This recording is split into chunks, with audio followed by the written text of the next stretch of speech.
I don't think there ought to be any great contradiction between the right to religious freedom and the right to express your religious beliefs.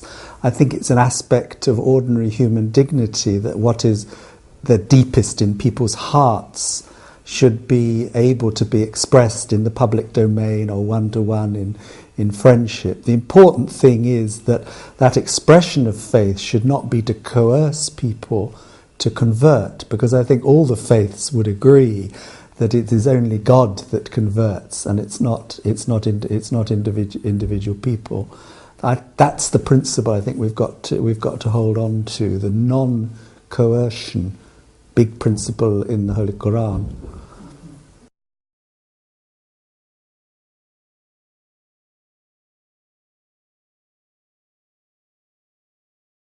I think we have to go back to Article 18 of the Universal Declaration of Human Rights by the United Nations in 1948 and look at the persecution of religious minorities around the world, and to put the persecution of Christians into that context. I think Christians have to be aware of the fact that it is not only Christians that are persecuted, that large numbers of Muslims in the Middle East are persecuted as well, and in other parts of the world all religious groups are persecuted by their governments, and many religious minorities suffer from social hostility that their governments don't do anything about.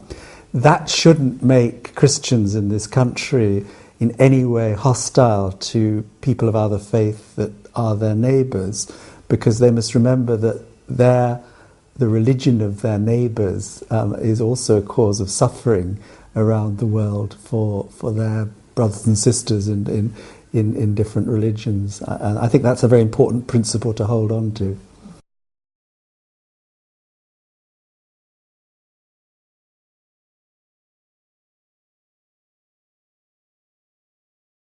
The Muslims and Christians has been doing good work together to overcome prejudice all over the world.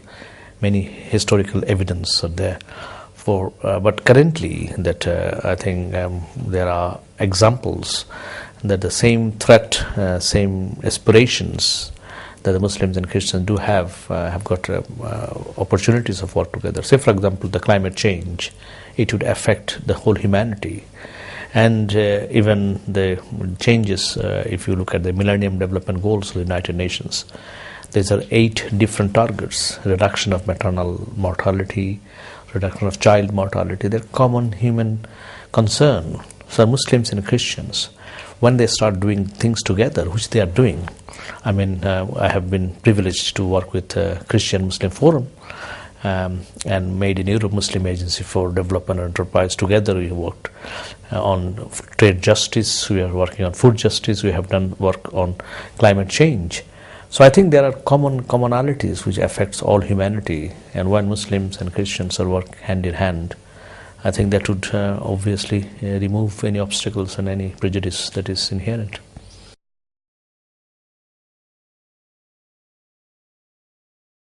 I think the question of history that you raise and looking back on history is very important, because there's an ideological approach to history that focuses on certain events and very carefully forgets the other events.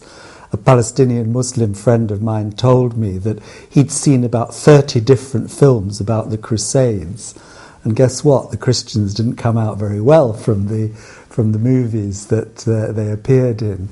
And of course that's the same reality could be looked at from the other way around, particularly at the moment, where look at the way Muslims are portrayed in a lot of the films, and the thrillers and Spooks is a classic example of a series on television with a very incredibly negative portrayal of people of other faith.